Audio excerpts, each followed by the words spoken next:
question is, how do you learn? Do you prefer to proactively seek, books, or do you listen to some podcasts and do that, or are you letting business teach you and then kind of going from there? Do you even have the time to invest actively learning, or are you just letting it happen? I think it's all above, right? There's just not one thing, right?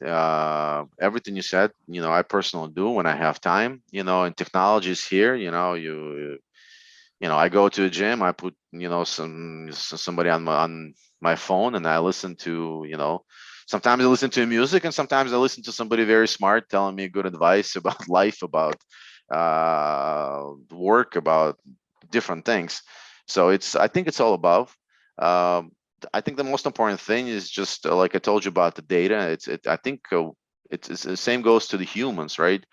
Um, you don't know what you don't know, right? And I mean, I don't know if it means a lot to anybody, but to me, it means a lot. I don't know what I don't know. So if I don't know, let's not waste a lot of time trying to figure out what's the right way, what's this, and make a plan. And sometimes it's just try it. Just make small mistakes, right? So it's a type of a thing, like from my finance background, and I used to work on where in acquisitions and integrations of companies.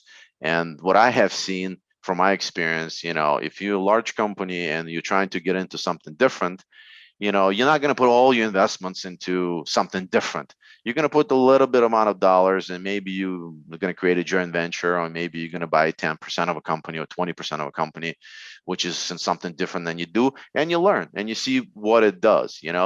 If it goes bad, and if it's not something that you really want to pursue, or this is not something that a good fit for your company, okay, so you lose some money, right? But you lose a little bit of money and a little bit of time.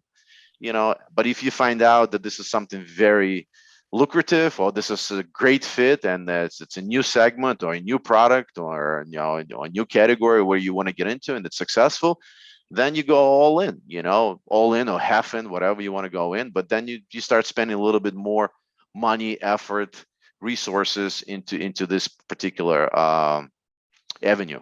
So for us, I think for me, and I hopeful for many people here, it's the same thing.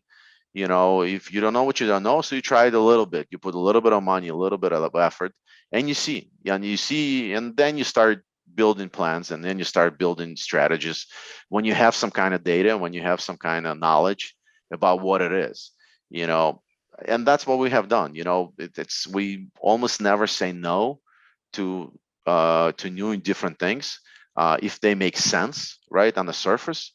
We try be open-minded, and we try it, usually on a very small scale. And we see, if you put $1 and you double $1, then next thing you can put 100,000, and hopefully they're going to do the same thing.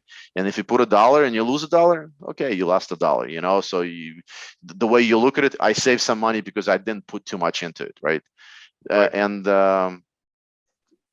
I guess to me that's what it is. It's you might think you're smart, you might think you know everything, but I believe I don't know everything. I don't know until I try it, until I put some effort into it, until I get some data back. Then you analyze it, and if the data makes sense, then you put more into it and you go forward.